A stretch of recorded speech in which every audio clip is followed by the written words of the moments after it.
नमस्ते दोस्तों, मेरा नाम पूजा है और मैं 24 साल की हूँ। मैं जयपुर की रहने वाली हूँ।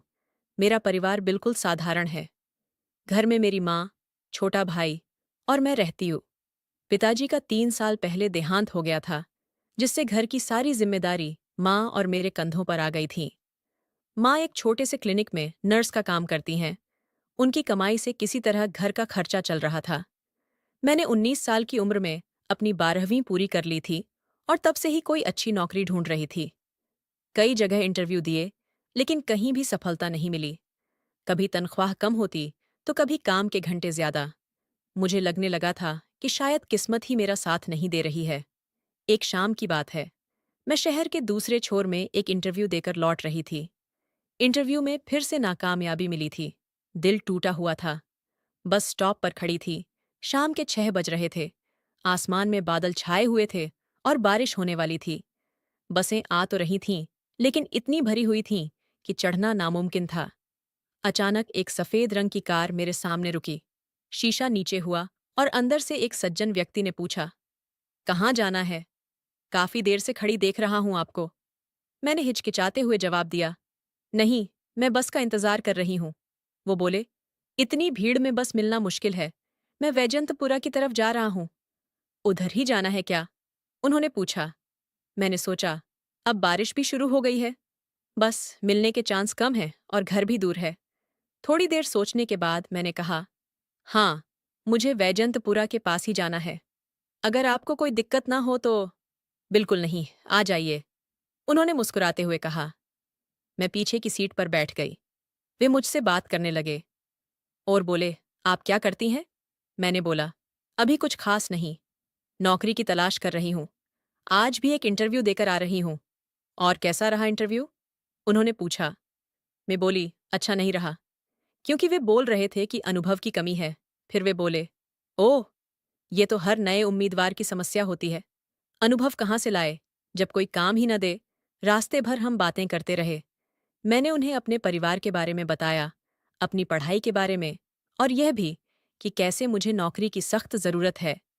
उन्होंने ध्यान से सुना और मेरी बात समझी। जब मेरा घर आया, मैंने उन्हें रुकने के लिए कहा। उतरते समय मैंने धन्यवाद दिया। वे कुछ देर रुके और फिर अपनी जेब से एक कार्ड निकाला। ये मेरा बिजनेस कार्ड है। मैं राज शर्मा, एक आईटी कंपनी का मालिक हूँ। अगर आपको इंटरेस्ट हो तो कल सुबह मिलिए मेरे ऑफिस में। हमें एक फ्रंट डेस्क असिस्टेंट की जरूरत है। शायद हम आपकी मदद कर सकें। उन्होंने मुस्कुराते हुए कहा। मैंने कार्ड लिया, एक बार फिर धन्यवाद दिया और अंदर चली गई। घर में माँ चिंतित थीं कि मैं इतनी देर से क्यों आई। मैंने उन्हें सारा किस्सा सुनाया और वह कार्ड दिखाया। माँ थोड़ी चिंतित हुईं। अजनबी पर भरोसा करना ठीक नहीं होता बेटा, वे बोलीं। रात को मैंने वह कार्ड फिर से देखा। Raj Sharma, CEO, innovative tech solutions. एक बड़ी कंपनी लग रही थी।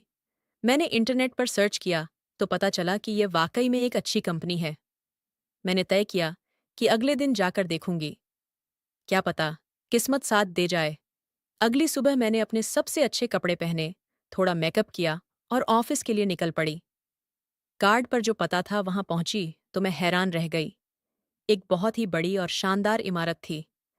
मैंने रिसेप्शन पर जाकर राज सर से मिलने की बात कही और अपना नाम बताया। रिसेप्शनिस्ट ने मुझे 5वीं मंजिल पर जाने को कहा। मैं लिफ्ट से ऊपर गई और उनके केबिन के बाहर पहुंची। दिल धड़क रहा था। धीरे से दरवाजे पर दस्तक दी तो अंदर से आवाज आई, कम इन। मैं अंदर गई तो राज सर डेस्क पर कुछ फाइल्स देख रहे थे। मुझे देखकर वे मुस्कुराए। अरे पूजा, आ गई आप? बैठिए बैठिए। उन्होंने मुझे इशारा करके एक कुर्सी पर बैठने को कहा। मुझे थोड़ा अजीब लगा कि वे मेरा नाम याद रख पाए। फिर मैंने सोचा कि शायद रिसेप्शनिस्ट ने उन्हें बता दिया होगा। तो पूजा, आपने अपनी पढ़ाई के बारे में बताया था। क्या आप कंप्यूटर पर काम कर सकती हैं? बेसिक एएमएस ऑफिस आता है? उन्होंने पूछा। मैं बोली, जी हाँ सर। फिर वे बोले, बहुत अच्छा। देखिए, मैं आपको डायरेक्ट नौकरी नहीं दे सकता, लेकिन 1 महीने का इंटर्नशिप ऑफर कर सकता हूँ। आप सीखेंगी और अगर आपका काम अच्छा रहा तो हम आपको पक्की नौकरी दे देंगे। शुरुआत में 8,000 रुपये महीना मिलेगा। क्या यह आपको मंजूर है? उन्होंने प्रस्ताव रखा। मेरी आंखों में चमक आ गई। ये मेरे लिए एक सुनहरा मौका था। जी सर, मुझे यह बिल्कुल मंजूर है, मैंने उत्साहित होकर कहा। ठीक है, फिर कल से शुरू कर दीजिए। सुबह 9 बजे आ जाइएगा। हमारी एचआर रमा मैडम आपको सब कुछ समझा देंगी, उन्होंने कहा। मैं बहुत खुश थी। इतने दिनों की मेहनत के बाद आखिरकार कुछ तो मिला था। मैंने उनका धन्यवाद किया और घर लौट गई। घर पहुंचकर मैंने माँ को यह खुशखबरी सुनाई। वे भी बहुत खुश हुईं। अगले दिन से मेरी नई जिंदगी शुरू हो गई। एचआर रमा मैडम ने मुझे सब कुछ समझाया। ऑफिस के नियम, मेरे काम के घंटे और मेरे कर्तव्य। मेरा काम ज्यादातर फ्रंट डेस्क पर फोन कॉल्स हैंडल करना, विजिटर्स को रिसीव करना और छोटे मोटे पेपर वर्क में मदद करना था। धीरे धीरे समय बीतता गया। 1 महीने में मैंने काफी कुछ सीख लिया था। राज सर कभी कभी मेरे काम की तारीफ भी करते थे, जिससे मेरा आत्मविश्वास बढ़ता था। पहले महीने के बाद उन्होंने मुझे पक्की नौकरी दे दी और सैलरी भी बढ़ाकर 12,000 रुपये कर दी। यह मेरे लिए बहुत बड़ी बात थी। लेकिन 3 महीने बाद मुझे कुछ ऐसी बातें पता चलीं जिनसे मैं परेशान हो गई। ऑफिस की एक लड़की अंजलि ने मुझे बताया कि मेरे पद पर पहले भी कई लड़कियां आ चुकी हैं, लेकिन कोई भी ज्यादा दिन नहीं टिकती। वह बोली, राज सर की नज़र हमेशा से ही नई और खूबसूरत लड़कियों पर रहती है। वे पहले तो बिल्कुल शरीफ बनते हैं, फिर धीरे धीरे अपना असली रंग दिखाते हैं। मुझे उसकी बात पर विश्वास नहीं हुआ। राज सर ने मेरे साथ हमेशा अच्छा व्यवहार किया था। कभी भी कोई ऐसी हरकत नहीं की थी जिससे मुझे अच्छा न लगे। मैंने अंजलि की बातों को नजरअंदाज कर दिया और अपने काम में लगी रही। एक शनिवार को ऑफिस में छुट्टी थी, लेकिन राज सर ने मुझे फोन करके कहा कि कुछ जरूरी काम है, जल्दी से आ जाओ। मैंने सोचा, जरूर कोई महत्वपूर्ण मीटिंग होगी। मैं तैयार हुई और ऑफिस के लिए निकल गई। उस दिन मौसम बहुत खराब था। आसमान में काले बादल छाए हुए थे और तेज हवाएं चल रही थीं। मैं स्कूटी पर सवार होकर ऑफिस की ओर चल पड़ी। रास्ते में अचानक बारिश शुरू हो गई। मैंने एक दुकान के नीचे रुककर बारिश रुकने का इंतजार किया, लेकिन बारिश और तेज होती जा रही थी। मैंने सोचा कि ऑफिस ज्यादा दूर नहीं है, इसलिए बारिश में ही चल पड़ी। जब मैं ऑफिस पहुंची तो पूरी भीग चुकी थी। मेरे बाल, कपड़े सब गीले थे। मैं लिफ्ट से सीधे राज सर के केबिन में गई। राज सर अपने केबिन में थे। मुझे इस हालत में देखकर वे चिंतित हो गए। अरे पूजा, तुम तो पूरी भीग गई हो। ऐसे कैसे काम करोगी? तुम्हें बुखार हो जाएगा। मैं वहीं खड़ी थी, पानी टपकता हुआ। राज सर ने अपना कीबोर्ड साइड में रखा और अलमारी से एक तौलिया निकाला। ये लो, रेस्ट रूम में जाकर सर सुखा लो। मैंने तौलिया लिया और रेस्ट रूम में चली गई। मेरे कपड़े पूरी तरह भीगे हुए थे। मैंने अपने बाल सुखाए और थोड़ा ठीक किया, लेकिन कपड़े तो गीले ही थे। रेस्ट रूम से निकली तो देखा, ऑफिस में सिर्फ राज सर और मैं ही थे। सर बोले, अंदर जो गेस्ट रूम है, वहां गर्म हवा वाला पंखा है। अगर चाहो तो वहां जाकर कपड़े थोड़े सुखा सकती हो। मैं गेस्ट रूम में गई। वहां एक गर्म हवा वाला हीटर था। मैंने उसे चालू किया और अपने कपड़ों को फैलाया ताकि वे जल्दी सूख जाएं। मैंने अपनी शर्ट उतारी और सिर्फ तौलिया ऊपर लपेट लिया। शर्ट को हीटर के सामने टांग दिया। मैं वहीं बैठी अपने कपड़ों के सूखने का इंतजार कर रही थी। अचानक दरवाजे पर दस्तक हुई। मैं घबरा गई। पूजा, मैं हूं। एक इम्पोर्टेंट फाइल अंदर रखी है, मुझे जरूरत है। राज सर की आवाज थी। मैंने तौलिया अच्छे से लपेटा और दरवाजा खोला। राज सर ने मुझे नीचे से ऊपर तक देखा। उनकी नजरों में कुछ अजीब सा था, जिससे मुझे असहज महसूस हुआ। मैं नजरें झुकाए खड़ी रही। वे अंदर आए और अलमारी से एक फाइल निकाली। जाते समय वे मेरे सूखते कपड़ों को देखते रहे, फिर बोले, कपड़े सूखने में समय लगेगा, हमें काम भी करना है। तौलिया लपेट कर ही आ जाओ केबिन में। यहाँ कोई नहीं है देखने वाला। मेरा दिल धड़कने लगा, पर मैं क्या करती? मीटिंग की तैयारी करनी थी। बड़ी हिचकिचाहट के साथ मैं तौलिया लपेटकर बाहर आई और उनके केबिन में गई। राज सर सोफे पर बैठे थे, लैपटॉप खोले हुए। उन्होंने बिना मेरी तरफ देखे कहा, इधर आओ और बैठ जाओ, हमें प्रेजेंटेशन बनाना है। मैं धीरे से उनके बगल में बैठी और लैपटॉप की स्क्रीन देखने लगी। मैं बार बार तौलिए को ठीक कर रही थी, कहीं वह खुल न जाए। मेरा सारा ध्यान प्रेजेंटेशन की बजाय तौलिए पर था। फिर अचानक राज सर की टांग मेरी टांग से छू गई। शरीर में जैसे बिजली दौड़ गई, पर मैं हिली भी नहीं। मेरी चुप्पी को शायद उन्होंने अपनी जीत समझा, क्योंकि अगले ही पल वे और भी पास सरक आए। मेरे अंदर एक अजीब सा कंपन होने लगा, डर, बेचैनी और कुछ अनजाना सा एहसास, जिसे मैं समझ नहीं पा रही थी। करीब आधे घंटे तक प्रेजेंटेशन पर काम करने के बाद राज सर ने अपना लैपटॉप बंद किया और मुस्कुराते हुए कहा, आज तो सिर्फ हम ही हैं कंपनी में। कुछ पीने का मन है? क्यों ना तुम कैंटीन से कॉफी बना लाओ। मैं तुरंत उठ गई और कैंटीन की ओर चल दी। अपने दिमाग में उथल पुथल को शांत करने की कोशिश कर रही थी। कॉफी बनाते समय मेरे हाथ कांप रहे थे। बार बार अंजलि की कही बातें याद आ रही थीं। जब मैं कॉफी लेकर केबिन में वापस पहुंची तो वहां कोई नहीं था। कॉफी मग टेबल पर रखकर मैंने इधर उधर देखा। तभी मेरी नज़र अंदर के गेस्ट रूम की ओर गई। मैं गेस्ट रूम की ओर बढ़ी, जहां मैंने अपने कपड़े सूखने के लिए रखे थे। दरवाज़ा थोड़ा खुला था। जैसे ही मैंने अंदर झांका, मैं हैरान रह गई। राज सर मेरे कपड़ों को हाथ में लिए खड़े थे और वो कुछ अजीब तरह से मेरे कपड़ों को सूंघ रहे थे। ऐसे सूंघ रहे थे जैसे वो उसमें खो गया हो। मेरे दिल की धड़कन तेज हो गई। मैं जल्दी से वापस सोफे पर बैठ गई और आवाज लगाई, सर, कॉफी तैयार है। राज सर तुरंत बाहर आए। वे अपना फोन हाथ में लिए थे और कुछ टाइप कर रहे थे। अरे वाह, बिल्कुल सही समय पर आई है कॉफी, उन्होंने मेरे बगल में बैठते हुए कहा। मेरा दिल जोरों से धड़क रहा था। हाथों में पसीना आ गया था। मैंने कांपते हाथों से कॉफी का मग्गी उन्हें पकड़ाया। हम दोनों चुपचाप कॉफी पीने लगे। अचानक राज सर बोले, पूजा, तुम बहुत खूबसूरत हो। मैं कुछ बोल न सकी, बस हल्के से मुस्कुरा दी। मेरा चेहरा शर्म से लाल हो गया था। राज सर ने अपना कॉफी मग टेबल पर रखा और धीरे से अपना हाथ मेरी टांग पर रख दिया। मैंने झटके से अपनी टांग पीछे खींच ली। क्या हुआ पूजा? डर गई? उन्होंने मुस्कुराते हुए पूछा। मैं चुप रही। मेरा दिमाग तेजी से सोच रहा था कि यहां से कैसे निकलूं। वे और पास सरक आए। मेरा दिल इतनी तेजी से धड़क रहा था कि मुझे लगा सीने से बाहर निकल जाएगा। उन्होंने मेरा हाथ अपने हाथों में ले लिया और बोले, पूजा, मैं तुमसे कुछ कहना चाहता हूं। जी सर, मैंने हकलाते हुए कहा। क्या तुम अपनी इस नौकरी से संतुष्ट हो? उन्होंने पूछा। मैंने हाँ में सिर हिलाया। अगर मैं तुम्हारी नौकरी पक्की कर दूं, पूरा कॉन्ट्रैक्ट साइन करा दूं, तो कैसा रहेगा? उन्होंने धीरे से पूछा। सर, यह तो आप पर निर्भर करता है, मैंने जवाब दिया। नहीं पूजा, ये मुझ पर नहीं, बल्कि तुम पर निर्भर करता है। उन्होंने मेरा हाथ थोड़ा और कसकर पकड़ते हुए कहा। क्या चाहती हो तुम? एक अच्छी पक्की नौकरी या फिर एक टेम्परेरी जॉब जो कभी भी छूट सकती है? मतलब? मैंने कांपते स्वर में पूछा। हालांकि मैं समझ चुकी थी वे क्या कहना चाहते हैं। अगर तुम मेरी बात मान लो, मेरी हर इच्छा पूरी करो, जैसे कि आज रात मेरे साथ बिताओ, तो मैं वादा करता हूं कि तुम्हारा भविष्य सुरक्षित रहेगा। कल से ही तुम्हारी नौकरी पक्की। उन्होंने मेरी आंखों में देखते हुए कहा। मेरे अंदर एक तूफान उठ रहा था। मैंने झटके से अपना हाथ छुड़ाया और उठ खड़ी हुई।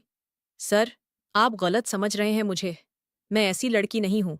मैं ऐसा कभी नहीं कर सकती। आप ऐसा सोच भी कैसे सकते हैं? मेरी आवाज में आक्रोश था। राज सर भी उठ खड़े हुए। पूजा, एक बात समझ लो। इस दुनिया में आगे बढ़ने के लिए कुछ न कुछ समझौता करना पड़ता है। मैं तुम्हें मजबूर नहीं कर रहा हूं। तुम्हारी मर्जी। मैं तुम्हें और तुम्हारे परिवार को हर तरह से सपोर्ट करूंगा। तुम्हारी माँ, तुम्हारा भाई, सबकी जिंदगी बदल सकती है। वे दरवाजे की ओर बढ़े और बोले, मैं नीचे जाकर एक सिगरेट पीकर आता हूं। अगर यहां रहोगी तो समझूंगा कि तुम राजी हो, वरना चली जाना। कोई बुरा नहीं मानूंगा, और जो अभी तक चल रहा है वैसे ही चलता रहेगा। इतना कहकर वे बाहर चले गए। मैं वहीं खड़ी रही, अपने आंसुओं को रोकने की कोशिश करते हुए। दिमाग में विचारों का तूफान उठ रहा था। एक तरफ मेरा अपना सम्मान था और दूसरी तरफ परिवार की जिम्मेदारियां। माँ की तबीयत अक्सर खराब रहती थी, भाई की पढ़ाई का खर्च। कैसे निभाऊंगी इन सबको? मैंने सोचा, अगर मैं इनकार कर देती हूं तो शायद 2-3 हफ्तों में ही मुझे नौकरी से निकाल देंगे। और इस शहर में नौकरी मिलना आसान नहीं है। नए सिरे से शुरू करने का मतलब फिर से वही संघर्ष। टूटे हुए मन से मैंने वापस सोफे पर बैठने का फैसला किया। कुछ देर बाद राज सर वापस आए। मुझे वहां देखकर उनके चेहरे पर एक मुस्कान फैल गई। तो तुम रुक गई? उन्होंने कहा। मतलब तुम मेरी शर्तें मानने को तैयार हो? मैंने उनकी ओर देखा। मेरी आंखें नम थीं। हाँ, लेकिन आपको पहले मेरी नौकरी पक्की करनी होगी। बिल्कुल, कल ही सारे कागजात तैयार कर दूंगा, उन्होंने खुशी से कहा। उस दिन वे मुझे अपनी कार से घर छोड़ने गए। रास्ते भर मन में गहरा अपराध बोध था, लेकिन मैंने अपने आंसुओं को छिपाया। घर पहुंचकर उन्होंने मेरी मां को खुशखबरी सुनाई कि मुझे पक्की नौकरी मिल गई है और सैलरी बढ़कर 15,000 रुपये हो गई है। मां की आंखों में खुशी के आंसू थे। उन्होंने राज सर का धन्यवाद किया और मेरे सिर पर हाथ फेरा। देखा बेटा, तेरी मेहनत रंग लाई। उस रात मैं बिस्तर पर लेटी रही, अपनी किस्मत पर आंसू बहाती। किसी को क्या पता था कि मैंने अपने आप को बेच दी थी। कुछ दिनों बाद मैं सुबह ऑफिस के लिए तैयार हो रही थी जब मेरे मोबाइल पर राज सर का फोन आया और वो बोले, पूजा, मेरे फार्म हाउस पर आना है आज। कुछ विशेष मीटिंग है। अपने घर में बता देना कि 2-3 दिन के लिए कंपनी के काम से बाहर जा रही हो। मेरी आवाज कांप गई। जी सर। मैंने अपने बैग में कुछ कपड़े रखे और मां को बताया कि कंपनी के काम से बाहर जा रही हूं। मां ने मेरे माथे पर चुंबन दिया और कहा, अपना ध्यान रखना बेटा। जब मैं फार्म हाउस पहुंची तो वहां पहले से ही कुछ लोग मौजूद थे। सभी बिजनेसमैन लग रहे थे, सूट बूट में। मैं थोड़ी राहत महसूस करने लगी कि शायद वाकई कोई बिजनेस मीटिंग होगी। मीटिंग शुरू हुई और सभी लोग विभिन्न प्रोजेक्ट्स पर चर्चा करने लगे। मैं नोट्स लेती रही और जब जरूरत पड़ी, प्रेजेंटेशन दिखाया। करीब 3 घंटे तक मीटिंग चलती रही। मीटिंग खत्म होने के बाद राज सर ने नौकर को बुलाया और उसके कान में कुछ कहा। नौकर तुरंत रसोई में गया और खाने पीने का सामान लेकर आया। एक बड़ा सा चॉकलेट केक भी था। राज सर ने मेरे हाथों से केक कटवाया। सभी ने केक खाया और नाश्ता किया। फिर एक एक करके लोग जाने लगे। राज सर उन्हें बाहर तक छोड़ने गए। मैं वहीं सोफे पर बैठी रही, अपनी किस्मत को कोसती हुई। जब राज सर वापस आए तो मैंने देखा कि एक आदमी अभी भी वहीं था, वहीं जिसने मीटिंग में सबसे ज्यादा बोला था और जिसे राज सर बहुत सम्मान से देख रहे थे। पूजा, फ्रिज से वाइन की बोतल और 3 गिलास लेकर आओ, राज सर ने कहा। मैं 2 गिलास लेकर आई। राज सर ने पूछा, सिर्फ 2, क्यों? एक और लाओ, तुम भी तो हो। मैं मैं नहीं पीती सर, मैंने हिचकिचाते हुए कहा। आज खास दिन है पूजा, आज तुम्हारी नौकरी पक्की हुई है। एक तो बनता है, उन्होंने मुस्कुराते हुए कहा। मैंने हार मानकर एक और गिलास ला दिया। राज सर ने तीनों गिलास में वाइन और बर्फ डाली और मुझे एक गिलास थमाया। मैंने पहली बार वाइन पी थी। बहुत कड़वी लगी, पर मैंने किसी तरह पी ली। थोड़ी ही देर में मेरा सिर हल्का होने लगा और पैरों में झंझनाहट होने लगी। कुछ ही मिनटों में मुझे हल्का सा नशा महसूस होने लगा। उस आदमी ने राज सर के कान में कुछ कहा।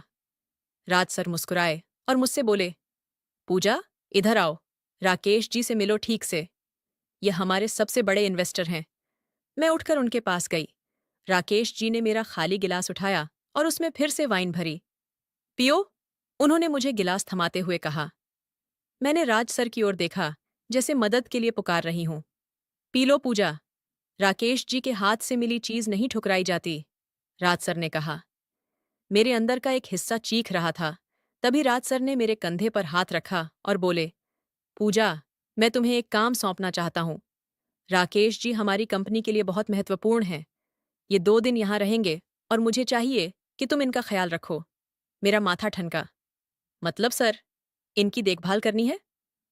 राज सर मुस्कुराए। उनकी आंखों में एक अजीब सी चमक थी। तुम समझदार हो पूजा, बाकी सब समझ ही गई होगी। मेरे मुंह से निकला, जी सर। हालांकि मेरा मन चीख चीख कर इनकार कर रहा था। अच्छा, अब मैं जा रहा हूं।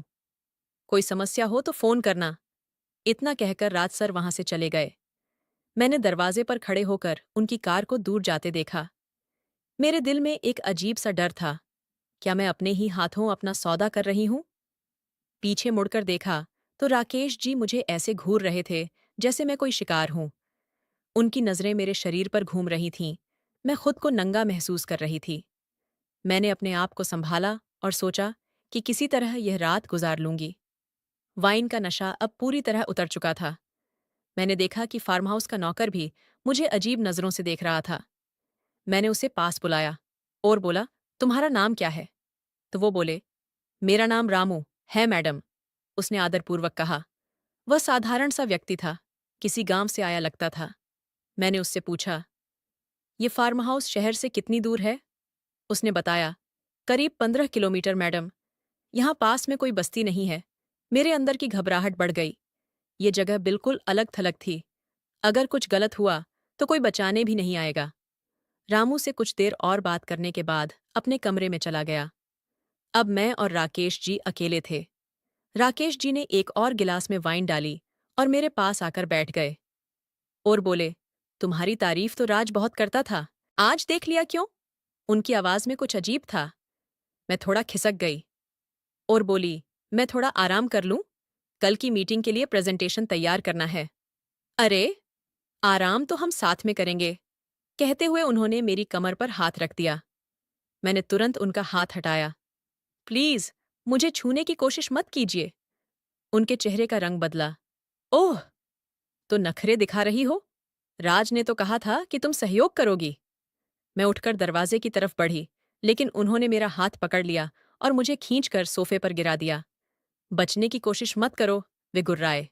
मैं चिल्लाने लगी, बचाओ! कोई है, बचाओ!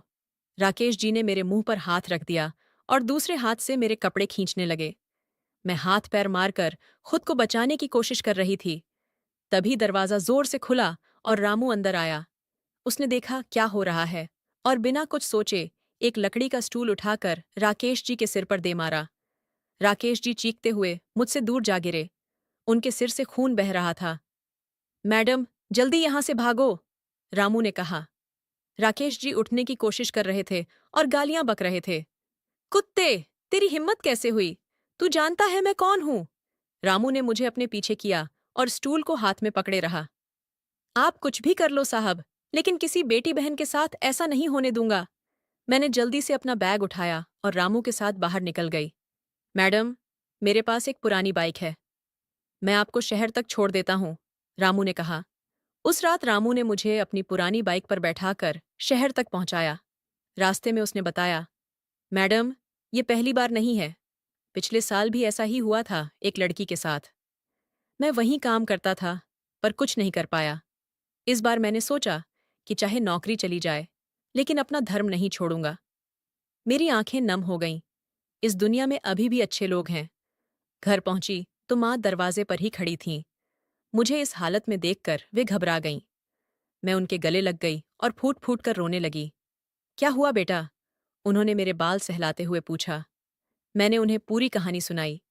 कैसे राज सर ने मुझे नौकरी का लालच दिया, कैसे उन्होंने मुझे मजबूर किया और आज कैसे उन्होंने मुझे राकेश जी के साथ अकेली छोड़ दिया।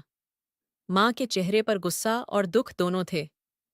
ऐसी नौकरी को आग लगे बेटा, हमें इतनी गरीबी अच्छी की जहां बेटी की इज्जत बिके। भगवान हमें भले कम दें, पर ईमानदारी से दें। मैंने उसी रात राज सर को फोन किया। फोन उठाते ही वे बोले, कैसा रहा राकेश जी के साथ? खुश तो हैं वे? मेरे अंदर का गुस्सा फूट पड़ा। आपको शर्म नहीं आती सर? क्या समझा है आपने मुझे? कोई वेश्या? आज अगर रामू न होता तो मेरी इज्जत लुट जाती। मुझे नहीं चाहिए आपकी नौकरी, आपका पैसा, कुछ भी नहीं चाहिए। आप जैसे लोग अपनी कामयाबी के लिए किसी की भी जिंदगी बर्बाद कर सकते हैं। मैंने फोन काट दिया और खुद को बिस्तर पर गिरा दिया। अगले दिन मैंने अपने सारे दस्तावेज और अपना बकाया वेतन लेने के लिए ऑफिस जाने का फैसला किया। वहां पहुंची तो देखा, राज सर के केबिन में कुछ हंगामा मचा हुआ था। मैंने अंजलि से पूछा तो पता चला कि रात में पुलिस आई थी और राकेश जी की शिकायत पर राज सर को गिरफ्तार किया गया था। बाद में पता चला कि रामू ने उस रात मुझे बचाकर सीधे पुलिस स्टेशन जाकर शिकायत दर्ज करवाई थी। उसने बताया था कि कैसे राज अपनी कंपनी में लड़कियों को नौकरी का लालच देकर अपने क्लाइंट्स के साथ छोड़ देता था। आज जब मैं उस हादसे को याद करती हूँ तो मन कांप उठता है। पर एक बात समझ आई कि दुनिया में बुराई के साथ साथ अच्छाई भी है। रामू जैसे लोग जो अपनी नौकरी की परवाह किए बिना सही के लिए खड़े होते हैं, वही असली हीरो हैं। मैंने फिर से नए सिरे से जिंदगी जीने का शुरुआत की। आज एक छोटी सी कंपनी में काम करती हूँ, जहाँ माहौल अच्छा है और लोग आदरपूर्वक व्यवहार करते हैं। माँ और भाई के साथ एक छोटे से घर में रहती हूँ और अपने जीवन से संतुष्ट हूँ। तो दोस्तों, यही थी मेरी कहानी। जीवन में कभी भी पैसे या नौकरी के लिए अपनी इज्जत या आत्मसम्मान न बेचें। हर मुश्किल का हल समय के साथ निकल आता है। बस हिम्मत न हारें और सही रास्ते पर चलें।